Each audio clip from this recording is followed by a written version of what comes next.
another daily roundup of Russian Telegram chatter. Read the disclaimer below, please. Your like and subscribe is appreciated, it helps with increasing the reach of the channel. On Telegram today, Russian authorities threaten Uzbekistan with fate of Ukraine. Deputy Chairman of the Federation Council Committee on International Affairs Andrei Klimov hinted that Uzbekistan could face the fate of Ukraine. There was already one country that behaved this way for quite a long time. Now it finds itself in a very difficult situation, he said.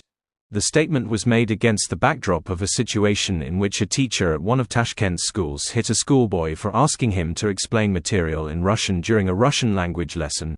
Previously, representatives of the Russian government threatened at least 4 post-Soviet countries with the fate of Ukraine: Armenia, Kazakhstan, Kyrgyzstan and Moldova. After an unsuccessful attempt to freeze Europe and the loss of this market, Gazprom announced its intention to supply gas to Africa. Gazprom plans expand its natural gas sales market, considering the African continent as a promising direction, said Dmitry Kandoga, CEO of Gazprom Export. We cannot help but look for new growth points, and such a growth point is the African continent. We have huge gas reserves. Now there are effective ways to deliver gas around the world, primarily LNG, sea transportation, he said. This desperate measure will bankrupt the country, when the bills don't get paid by countries who are already poverty-stricken, with all their mineral wealth being drained by the Africa Corps and China. Our society is sick. Putin is the architect of depravity. In Sakhalin, schoolchildren were shown the abortion process close-up. A lecture on the dangers of terminating a pregnancy was given to senior pupils of school number 7 in Oka. They were specially gathered in the assembly hall today before classes for this purpose, although almost nothing was said about the event itself in advance. The schoolchildren were only told that they would now show the abortion process. If you don't like it, just don't watch. According to the senior students, many closed their eyes and turned away. The students also said that during the lecture they were told that it is better for the girl to give birth, if the fact is confirmed. Expenditures from the Treasury on servicing the national debt increased by 1.5 times, exceeding 1 trillion rubles in the first half of 2024, Vedomosti writes. The reasons are the active increase in government borrowing, since it is necessary to cover the deficit because of Putin and his psychopathic desire to match Ivan the Terrible, before the gallows become his exit route, as well as due to savagely high and unreported interest rates in the country. Russian metal supplies to the West have exceeded pre-World War II levels. In less than 2024 alone, the European Union imported $221.5 million worth of titanium, $40 million more than in all of 2021, RTVI learned. Germany is the leading importer of titanium and nickel. Titanium is used in the production of foreign military and commercial aircraft, including Boeing and Airbus, which are banned from being supplied and serviced in Russia. Lukashenko said he does not know of any other people who could lead Belarus.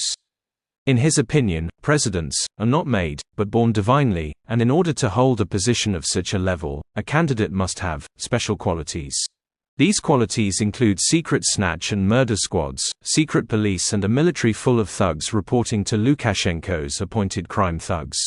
Lukashenko himself was miraculously re-elected as president 5 times, while thousands of his opponents are jailed in rotting pre-Soviet jails and concentration camps, and who disappear from the face of the earth once attention on them reduces. Has this content been useful to you? Would you like to see more research and translation content from Beefeater Fella? If you do, and you want to stay up to date with my work, please take a moment to like this video and subscribe to the channel now. It takes just a few seconds and it's free. This is really important. Your support and recommendations can make a big difference to the channel.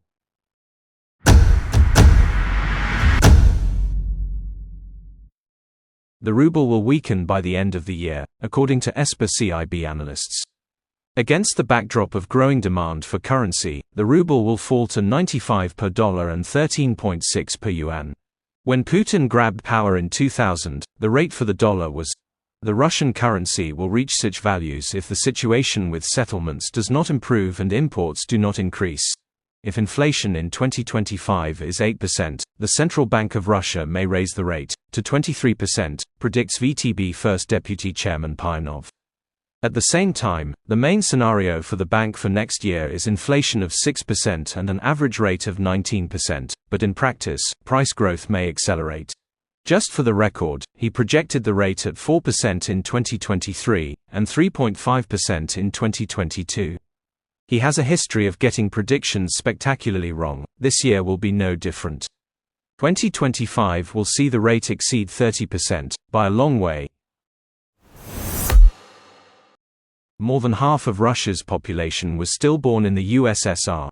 Today, those born in the USSR make up 65% of the country's population. For obvious reasons, this share is declining. If you believe, according to Rostat's forecast, those born after 1991 will make up more than half by 2037-2038.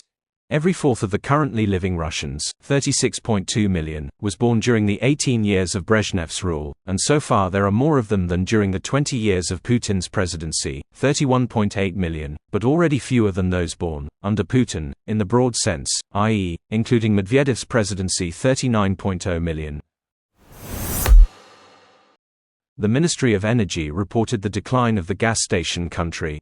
The share of hard-to-recover oil in Russian reserves will reach 80% by 2030, and natural resource rent will be reduced by half, said Deputy Energy Minister Pavel Sorokin. Currently, relatively cheaper ones are being extracted, but they are gradually being replaced by more expensive ones.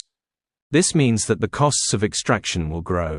Speaking about natural rent, we believe that within 10 years, natural rent, that is, what can be divided between the investor and the state, will be reduced by at least half, he said. The only head of state who came to Putin's forum was the 82-year-old president of Equatorial Guinea. In Moscow today, the 7th International Forum, Russian Energy Week, opened. Putin held a plenary session with the president of Equatorial Guinea Obiang Nguema Mbisogo. No other leader came to the forum. Mbisogo has been ruling the African Republic for 45 years, since 1979. He recently celebrated his 82nd birthday. Equatorial Guinea's state radio officially declared that Obiang Nguema Mbisogo is like God in heaven and is in constant contact with the Almighty. In one of the journalistic investigations about Mbisogo has been cited as a cannibal. His personal wealth is close to $1 billion, while most of the country's citizens live in poverty. More money for Putin, his yachts and the wars. Banks froze 30,000 accounts on the first day of the new law on compensation of funds in cases where credit institutions allowed transfers to fraudsters' accounts from the central bank database. Oh dear, no lattes in the European city plazas for conscription evaders then. They want to ban Russians from having dual citizenship. The State Duma will soon consider this issue. Public activists propose amending the second part of Article 10 of the federal law on citizenship of the Russian Federation. Thus, the state will be able to take away the passports of those who have several.